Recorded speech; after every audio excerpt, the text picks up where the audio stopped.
Hi, I'm Ashley Taylor. I'm a portrait photographer and I also mentor photographers on getting started with their photography businesses.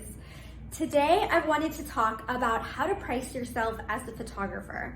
This is a tricky subject and I feel that a lot of photographers and creative entrepreneurs in general tend to go with a number that sounds good or a number that most of their competitors, when they do a little research, seem to charge. And that is a huge mistake. And let me tell you why. Here's the deal. If you are looking to everyone else for your pricing and everyone else is looking to everyone else or just going with a number from the air that feels good, that number is not based on anything profitable or sustainable for their business.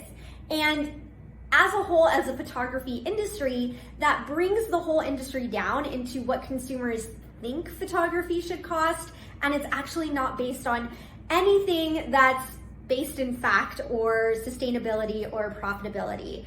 And I've noticed that since I started my business. And secret, I used to be one of those people who just went with a number that felt, sounded good, seemed like what other people were charging. And it wasn't long before I realized that I wasn't going to be able to keep it up and pay myself what I wanted to pay myself if I charged that amount. So pricing yourself correctly really is a big deal when it comes to starting your own business.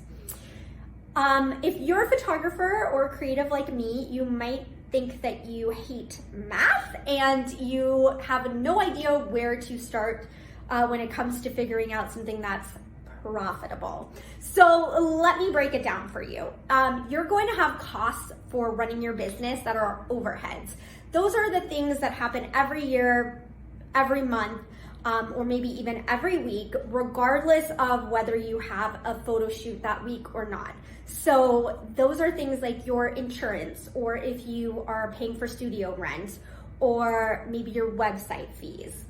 And then you're also going to have costs that go into each job itself. So the costs for each job are called cost of goods. And those would be something like the hair and makeup artist for your shoot, your second shooter, if you outsource your editing, the printed products that you sell. Whatever those things are, those are the same costs that go into your shoot no matter what, or that go into each package that you sell no matter what. And then you also have another element, which is your labor.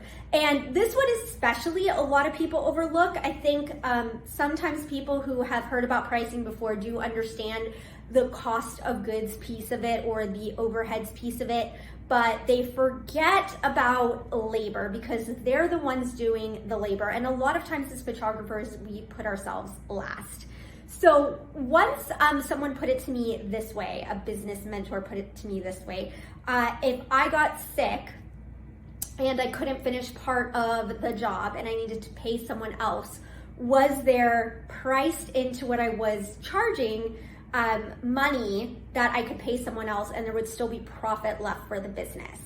So you need to calculate the hours that go into producing the shoot or the session or the wedding, whatever it is, and give that an hourly respectable wage, what you would think you could pay someone else, like someone else would agree to do it. So if you do it at minimum wage, you might not ever really be able to find someone who would be able to do it at minimum wage. So it might be $20 an hour, it might be $15 an hour, it might be $25 an hour, but you need to assign an hourly wage to the hours that you put into your business, to not just the business itself, but to that specific shoot. So when you're pricing out the shoot, you're going to look at the cost of goods for doing that shoot. And then you're also going to look into the labor costs for doing that shoot. You're going to add those two together, and then you want to multiply it by at least 3, but ideally 4 to 5%. If you multiply it by 4, then your labor and business costs are, about 25% of your final price. If you multiply it by 3, then a third of your photography cost of your price is devoted to cost of business and labor costs. Now, you might say, well, why am I multiplying it? What does that extra go to? Well, that extra on top is going toward your overheads, which we haven't factored into our pricing, but our overheads that happen all the time. And then also taxes, because remember, we still have to pay our taxes, and the profit of the business itself so that the business can have savings, have assets, and or pay bonuses to you as the business owner. So you want the business to be profitable. You want to make sure you have money to pay the labor, aka you or someone else that's working on the shoot. You want to be able to cover the hard costs that go into the shoot. You want to make sure that you're covering your overheads. So there's many pieces, and that is why we end up having to multiply the costs that go into it anywhere between 3 and 5 times. So I really hope that helped you figure out how to price yourself. It's gonna take some thinking and journaling for you to really understand what goes into your shoots. Don't undersell yourself, even if the number sounds really scary at the end. I know you can do this, and I know you can have a profitable business. Again, I'm Ashley Taylor with Ashley Taylor Portrait, and if you found this content helpful, I would love for you to hit subscribe below to my YouTube channel for more videos just like this. And if you're a photographer looking for even more resources, you can check out my website. The link is below, but you can also just go directly to ashleytaylorportrait.com/photographers.